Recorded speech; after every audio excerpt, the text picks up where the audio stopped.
안녕하세요. 30대 여성입니다. 얼마 전 남편과 이혼했어요. 이혼한 게 무슨 자랑이라고 이렇게 사연까지 쓰냐고요? 너무 답답해서 어디에 하소연이라도 하지 않으면 억울해 죽을 것 같아서 그러니 제 이야기 좀 들어주세요. 남편과 저는 친구의 소개로 만났습니다. 친구가 소개팅을 주선해준 건 아니고요. 정확히 말하자면 친구의 생일 파티에서 만났습니다. 친구가 35살 생일은 특별하게 축하하고 싶다며 다른 때와 달리 근사한 와인바를 빌렸더라고요. 저는 원래 술을 좋아하진 않지만 친구를 축하해주기 위해 잠시 들렸던 자리였습니다. 남편은 제 친구와는 대학 동기로 역시 친구 생일을 축하해주기 위해 왔었다고 하더라고요. 어쩌다 보니 저희는 바로 옆에 앉게 되었고 아무래도 술이 한두 잔 들어가니까 서로 누가 먼저랄 것 없이 이야기를 나누게 되었습니다. 남편의 외모가 제 스타일은 아니었지만 과묵하면서도 저를 잘 챙겨주는 모습에 호감이 생기더라고요. 물론 이때만 해도 진지한 사이로 발전하게 될 거라는 예상은 미처 못했습니다. 하지만 며칠 뒤 남편이 친구를 통해 연락을 해왔습니다. 신뢰가 되지 않는다면 이번엔 말짱한 정신으로 저를 만나보고 싶다고 하더라고요. 남편의 적극적인 태도에 저도 못 이기는 척 남편을 한 번 더 만나보게 되었어요.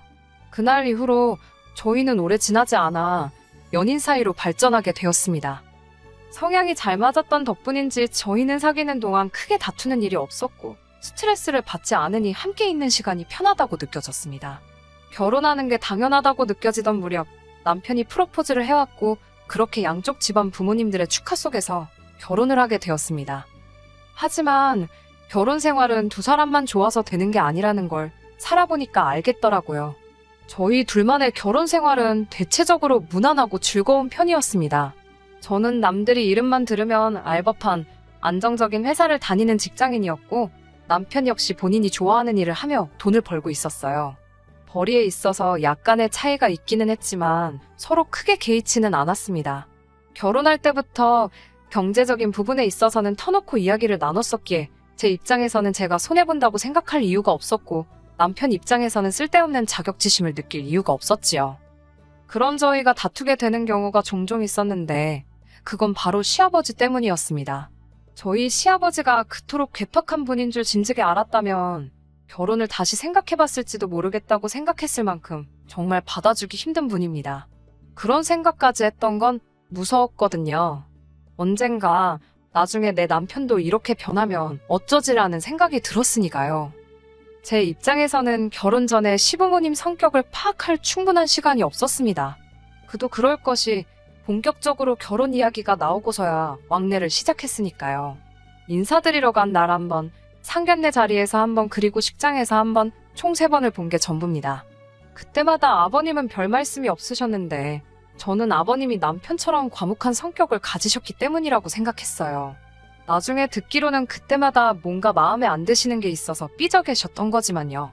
그나마 남편과 어머님이 아들 장가 보내야 하지 않겠냐며 사정사정해서 달래놓으셨던 거랍니다. 이 얘기를 들었을 때 사기 결혼을 당한 심정이었네요. 차라리 그때 욱하시는 모습을 보여주시지. 평생 도백가게를 하셨다는 아버님께서는 그 흔한 직원 한 명 두질 못하셨는데요. 역시 당신의 성격 때문이었습니다. 어쩌다 젊은 사람들이 일 좀 배워보겠다고 와도 얼마 버텨내지를 못했답니다. 그게 일을 혹독하게 가르치셔서 그런 거면 말을 안 합니다. 언젠가 한 번은 중년의 남성분께서 일을 배우겠다고 오셨었나 봐요. 그런데 그분이 머리숱이 많이 없으셨나 봅니다. 그래서 평소에 모자를 즐겨 쓰셨는데 하루는 날이 엄청 더웠었답니다. 그래서 그분이 잠시 모자를 벗고 일을 하시는데 아버님께서 역겨우니까 모자를 쓰라고 그러셨답니다. 밥맛 떨어지게 모자를 왜 벗냐고요. 그 말을 듣고 그분께서는 심한 모욕감을 느끼셨던 모양입니다. 그전까지 아버님께 스승님이라고 부르실 만큼 깍듯하게 아버님을 따르셨다는데 그 자리에서는 서로 개하소야하면서 난리가 났던 모양이에요. 결국 두 분이서 주먹다짐을 하시고 경찰서까지 다녀오셨답니다. 더 어이가 없는 건 이걸 무슨 무용담이랍시고 아버님이 본인 입으로 여기저기 말씀을 하고 다니십니다. 저도 아버님께 들었고요. 그뿐만이 아닙니다. 당신 성격 탓에 같이 일할 사람을 못 구하시니 결국 불쌍한 어머님만 이리저리 끌고 다니시며 조수처럼 쓰셨는데요. 그러다 보니 어머님은 아버님 말씀에 속된 말로 찍소리도 못하시는 게 몸에 배셨더라고요. 그러니 두 분 사이에 다툼이라는 건 존재할 리가 없었지요. 그런 어머님을 보고 있으면 같은 여자로서 안쓰럽기도 하고 도와드리고 싶기도 하고 그랬어요. 만약 친정어머니였다면 당연히 제가 진작에 나섰을 거예요. 하지만 시댁에는 남편뿐만 아니라 남편보다 2살 어린 신우도 있었기 때문에 제가 나설 자리는 아니라고 생각했네요. 솔직히 딸도 가만히 있는데 며느리가 아버님 이건 되고 저건 안 돼요. 그런 소리를 어떻게 하나요? 아무튼 이런 아버님과 제가 크게 갈등을 빚게 된 일이 있었습니다. 이 일이 시초가 되어 이혼을 하게 되었다고 해도 과언이 아닙니다. 다가오는 아버님 생신날, 당시 모 호텔 뷔페가 인기가 많았기에 그곳에 모셔가려고 연락을 드렸습니다. 하지만 아버님께서는 무조건 집에서 드셔야겠다며 고집을 피우시더라고요. 사람들 말이 시부모님들은 며느리한테 생일상 받는 걸 좋아한다더니 이런 거구나 싶었습니다. 하지만 귀찮다는 생각보다는 기왕 하는 것 잘해야겠다 생각했어요. 하루 전날 미역국과 갈비를 비롯해 이것저것 할 수 있는 건 다 만들어 놓고 잤습니다.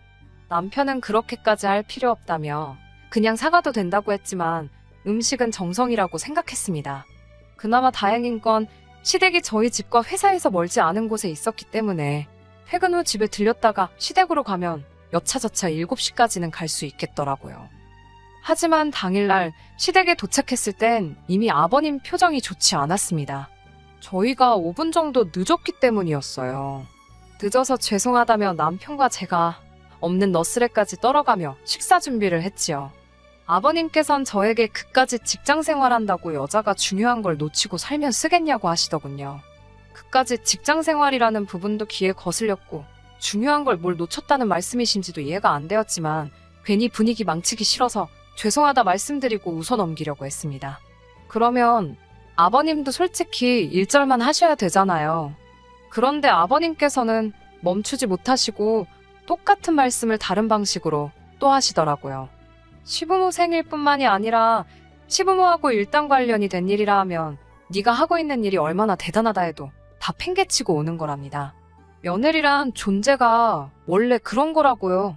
결국 제가 참지 못하고 아버님께 이게 다 먹고 살려고 하는 일인데 제 마음대로 되냐고 한마디 했습니다.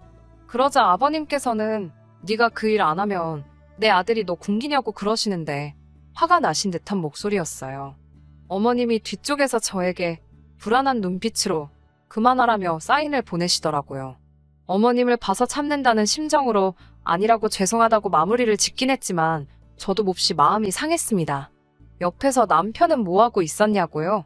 남편은 자기 아버지 성질도 알고 제 성질도 아니까 안절부절 못하고 있었지요. 딱히 달리한 건 없습니다. 그런데 있어야 할 한 사람이 안 보이더라고요. 저녁 식사가 전부 다 준비가 되었는데도 신우가 안 보였어요. 아가씨는 어디 있냐니까 어머님께서 하신다는 말씀이 아직 퇴근을 못한 것 같답니다. 그 말을 듣는데 속에서 욱하더라고요. 신우는 프리랜서 요가 강사입니다. 일하는 시간을 자기가 얼마든지 조절할 수 있어요. 저처럼 직장에 매여 있는 사람이 아니잖아요. 그런 신우는 다른 사람도 아니고 자기를 낳아주신 아버님의 생신인데 늦어도 되는 건가요? 신우야말로 정말 중요한 걸 놓치고 사는 거 아닌가요? 아버님의 이중자 때 어이가 없더라고요. 한마디 할까 말까 고민했지만 분위기도 그렇고 아버님 생신이니까 참고 있었지요. 가족들 식사가 다 끝날 때까지도 결국 신우는 코빼기도 보이지 않았습니다. 제가 남편에게 아가씨 너무 늦는 거 아니냐고 슬쩍 물었어요. 그러자 아버님께서 들으셨는지 남의 일에 신경 쓰지 말랍니다. 일하다 보면 그럴 수도 있다나요. 방금 전까지 저 5분 늦었다고 그렇게 뭐라고 하시던 분이 당신 딸한테는 어찌나 관대하신지 좀 서운하더라고요.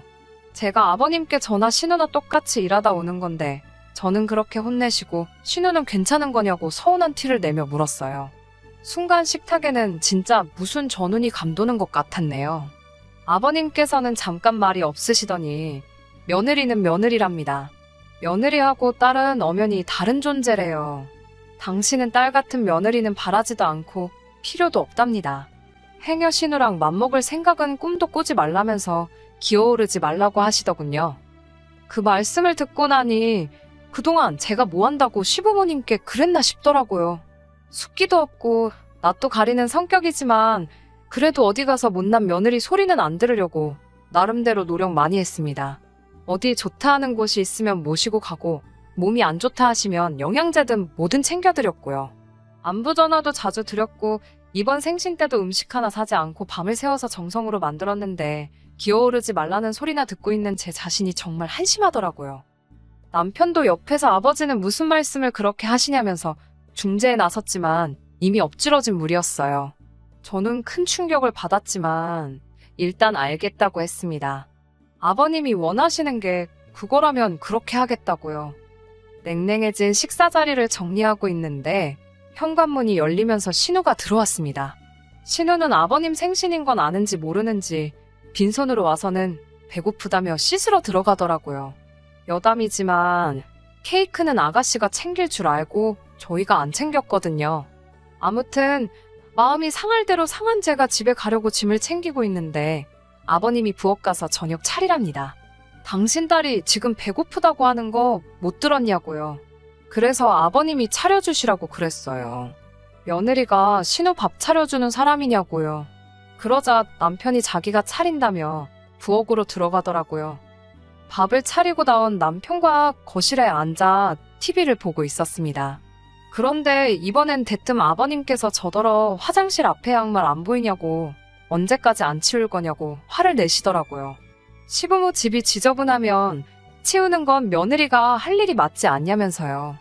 보니까 신우가 씻으러 들어가면서 뒤집어 벗어놓은 양말이었습니다. 제가 아가씨가 벗어놓은 양말까지 치워야 하냐고 아가씨 다 씻고 나오면 아가씨더러 치우라고 한다 했습니다. 그러자 아버님께서는 그 양말을 집어다 저한테 던지셨어요. 치우라면 치우지 말도 많다면서요. 어이가 없어서 말도 안 나오더라고요. 잠깐 아버님을 쳐다보곤 제 가방만 챙겨들고 그냥 그 집에서 나왔습니다. 남편도 곧이어 저를 뒤따라 나오더라고요. 집으로 오는 길에 아버님께 수차례 전화가 걸려왔지만 하나도 받지 않았어요. 남편은 아버님 대신 자기가 사과한다면서도 앞으로 계속 이렇게 지낼 수는 없지 않냐면서 내일이나 내일 모레쯤 먼저 전화를 드리랍니다. 대신 앞으로 자기가 처갓집에 정말 잘하겠다면서요. 어이가 없었지요. 어디 비교할 때다 해야지. 제가 말 같지도 않은 소리 하지도 말라고 그냥 당신은 앞으로 당신 집에 잘하고 나는 내 집에 잘하고 그렇게 살자 했습니다. 그러자 고작 남편이 한다는 소리가 그럼 양쪽 집안 어른들 용돈은 어떻게 할 거냐고 묻더라고요. 친정은 내가 챙길 테니 시댁은 당신이 챙기라 했습니다. 공동으로 먹고 쓰는 거 외엔 서로 일체 간섭하지 말자고요. 그 이후로 어머님께 몇 차례 전화가 걸려왔습니다. 어머님과는 두어 번 정도 통화를 했어요.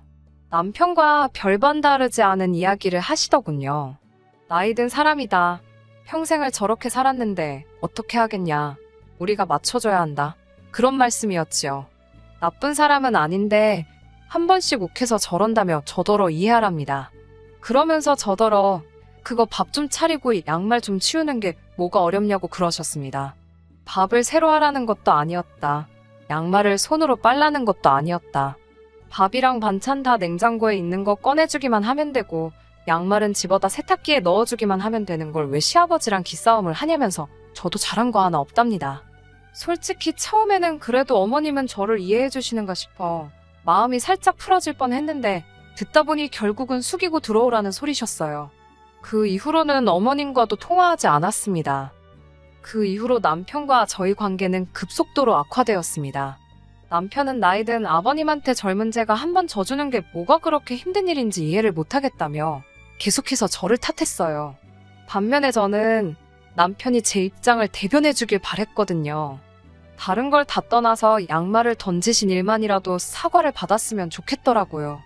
양말에 맞아봤자 아프면 얼마나 아프냐. 그런 문제가 아니잖아요. 신우가 신었던 양말을 저에게 집어던지셨다는 그 자체가 모욕적이었으니까요. 하지만 남편은 죽어도 저를 대신해 아버님께 그 이야기를 해줄 생각이 없는 눈치였습니다. 그렇다 보니 둘의 사이가 좋아질 수가 없었지요. 그래도 이혼을 못했던 이유는 글쎄요, 결혼한 지 얼마 되지도 않아서 실패했다는 걸 인정하고 싶지 않았던 것 같아요.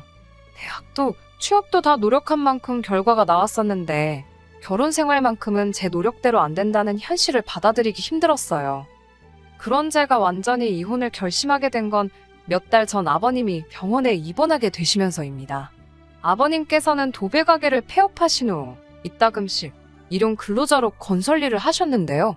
그날도 그 일을 나가셨다가 낙상사고를 당하셨답니다. 갈비뼈가 골절되면서 병원에 2달 정도 입원을 하셔야 된다고 그러더라고요. 그 말을 전하는 남편 표정이 심란해 보였지만 남편도 꼴보기 싫은 데다가 양말 사건 이후로 시부모님과의 관계도 있는 대로 악화된 상황이었으니 솔직히 병문안은커녕 신경도 쓰기 싫었습니다.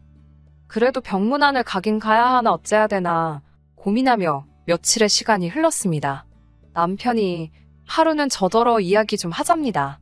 무슨 일이냐고 물으니까 지금 병원에서 시어머니 혼자 너무 고생을 하고 계신데요. 신우는 뭐 하냐니까 프리랜서라서 자기가 쉬면 자기 고객들 다른데 다 뺏긴다고 못 쉰다 그런답니다. 그래서 그럼 자기가 가서 도와드리라니까 자기는 남잔데 그런 일을 어떻게 하냐면서 그래서 말인데 이번에 가서 며느리 노릇 좀 해보랍니다. 제가 어이가 없어서 남편을 쳐다보니까 남편이 한다는 소리가 이참에 병간호 해드리면서 어머님 아버님 마음도 풀어드리면 얼마나 좋냐는 거예요. 사람이 뻔뻔해도 정도가 있어야지 싶더군요. 사실 남편과 양말 사태로 멀어지기 시작하고 얼마 지나지 않았을 무렵 친정 어머니께서 장염으로 입원하신 적이 있으셨거든요. 그때 남편도 저희 어머니께서 입원 중인 거 알고 있었지만 저랑 기싸움한답시고 괜찮냐는 말 한마디 없었습니다. 하다못해 제가 병문안 다녀오느라 아침부터 죽 끓이고 그러고 있는데도 어디 가냐고 묻지도 않더라고요. 자기는 그렇게 철저하게 무관심으로 일관해놓고 이제 와서 저더러 이참에 며느리 노릇 개나 주라지요. 다음날 어머님께서 병원에 한번 와달라며 연락을 해오셨어요. 당신이 개인적으로 볼 일도 있고 한데 도무지 시간이 안 난다면서요. 신우나 남편한테 말씀하시라고 매몰차게 거절할까도 했지만 오죽하면 나한테 이러실까 싶어서 이번이 처음이자 마지막이다 생각하고 회사에 반차 내고 갔습니다. 병실에 도착하니 어머님이 잘 왔다며 이야기 좀 하자십니다. 어머님께서는 다짜고짜 남편이 생활비를 안 보내주신다며 저에게 왜 안 보내는 거냐, 네가 못 보내게 하는 거냐고 따지셨습니다. 제가 어머님께 그때 양말 사건 이후로 돈 관리는 각자 하고 있기 때문에 저는 아무것도 모른다 하니까 이게 다 생활비를 안 보내줘서 일어난 일이랍니다. 돈이 있어야 먹고 살지 않겠냐며 네 시아버지가 뭐라도 좀 해본다고 나갔다가 저 꼴이 난 거라고요. 달리 해드릴 말씀이 없어 가만히 듣고만 있었습니다.